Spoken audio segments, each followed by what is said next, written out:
अभी कक्षा तीसरी का परख परीक्षा होने वाला है, ठीक है। तो आप लोग को OMR सीट में पेपर दिलाना है, ठीक। उसमें कैसे रहेगा, इस तरह से वो जो आप लोग को पेपर मिलेगा वो इस तरह से रहेगा, ठीक है। प्रश्न मिलेगा और प्रश्न पत्र मिलेगा और उत्तर पुस्तिका ऐसे ही मिलेगा, ठीक है। तो आप लोगों को क्या करना है कि भरने का तरीका, कैसे हमको भरना है पेपर को, उत्तर को कैसे बनाना है, उसके बारे में मैं यहाँ पर आप लोग को अभी और समझाई हूँ और फिर से और समझा रही हूँ, ठीक है। मान लो किसी बच्चे का बर्थडे है 28/8/2015, ठीक है। अब हमको ऐसे ही नहीं लिखना है, ठीक। यहाँ पर देखो 0 लिखा हुआ है, यहाँ पर 1 1 2 2 3 3 सभी लाइन दिख रहा है, 4 4 5 5, ठीक है।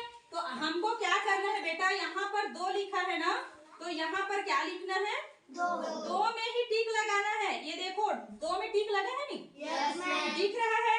ये इस लाइन में 2 में जाना है, 2 वाले लाइन में, और 2 में टिक लगाना है। और टिक ऐसे लगाना है कि ये जो डिब्बा बना हुआ है, गोला बना हुआ है, उसके उस पार मत जाए, है ना।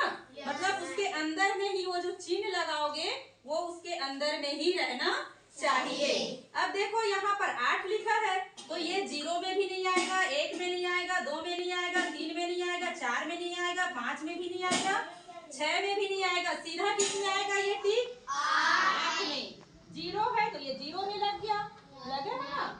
8 है, फिर से 8 में जाना है आपको, 8 में ही टिक लगेगा, ठीक। ये कितना लिखा है, 1, तो ये यहाँ पर किस में लगेगा, 1 में। ये कितना लिखा है, 5, तो इस लाइन के किस में जाएगा, 5 में। दिख रहा है। तो इस तरह से ये तो हो गया डेट ऑफ बर्थ।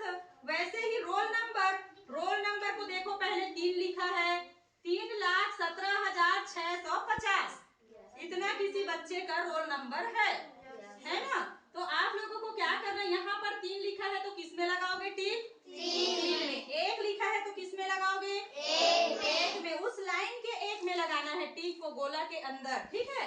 7 लिखा है तो 7 में लगाना है, ठीक है। 6 लिखा है तो 6 में लगाना है और 6 में टिक लगाना है, और 5 लिखा है तो 5 में। अब आप लोग को समझ आ गया। एक प्रश्न है बेटा, उसमें लिखा है रात में जगने वाले पक्षी के नाम, ठीक। कौवा, मोर, उल्लू, तोता। क्या है बताइए, उल्लू है, वेरी गुड। अब देखो सभी में A नंबर में कौवा, B नंबर में मोर, C नंबर में उल्लू और D नंबर में तोता, ठीक। अब ये बताइए आप कि उल्लू किस नंबर पे है, C नंबर पे। तो आप लोगों को प्रश्न नंबर 1 को देखना है। उधर देखो प्रश्न नंबर 1 दिख रहा है आप लोग को। तो प्रश्न नंबर 1 में टिक जो है C में लग चुका है, यानी कि उल्लू में टिक लग गया। हमारा उत्तर बिल्कुल सही है, सही है कि नहीं है। 1 नंबर का प्रश्न है और 1 नंबर के प्रश्न का उत्तर C नंबर सही है। तो C नंबर सही है तो C में हम टिक लगा दिए हैं, सही है। अब दूसरे प्रश्न से आपको हल करना है, ठीक। अब आपके पास आता है प्रश्न नंबर 2। पेड़ का कौन सा भाग जमीन के अंदर होता है। आप लोग को पता है कैसे बनाना है, हाँ। कौन बनाएंगे, अरे वाह, सबको आ जाएगा, आपको बेटा आ जाएगा ना, ठीक। चलिए, चलो बेटा आप उठो और बना के दिखाइए। पहले पढ़ो, ऑप्शन में क्या है, पहला में है तना, हाँ। कौन आएगा उत्तर, बी, गुड। अब उधर देखो आपका प्रश्न का उत्तर कहाँ पे भरना है, 2 का क्या आएगा, बी, वेरी गुड। चलिए उसको कैसे भरोगे आप, हाँ।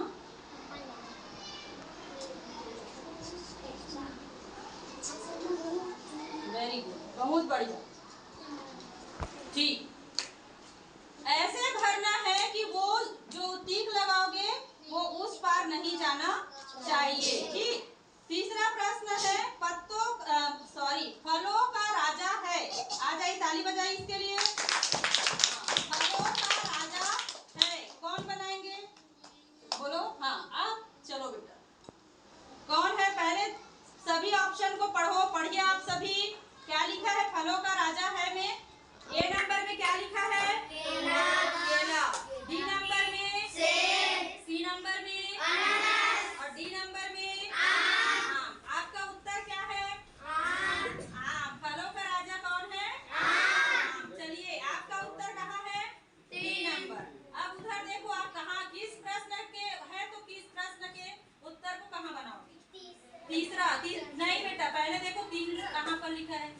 हाँ, और उत्तर क्रमांक कौन सा है?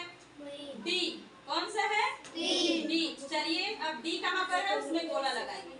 नहीं नहीं, चिन्ह लगाइए। चिन्ह कैसे लगाना है उसमें? डी कहाँ है बेटा? तीसरा का डी। हाँ गुड। तीसरा का डी में ही लगाओगे, है ना? जो आपका प्रश्न है उसी में आपको लगाना है। समझ में आया? और हम और बताएंगे, लेकिन आप लोग का प्रयास बहुत बढ़िया है। Very good. हाँ, ताली बजाइए।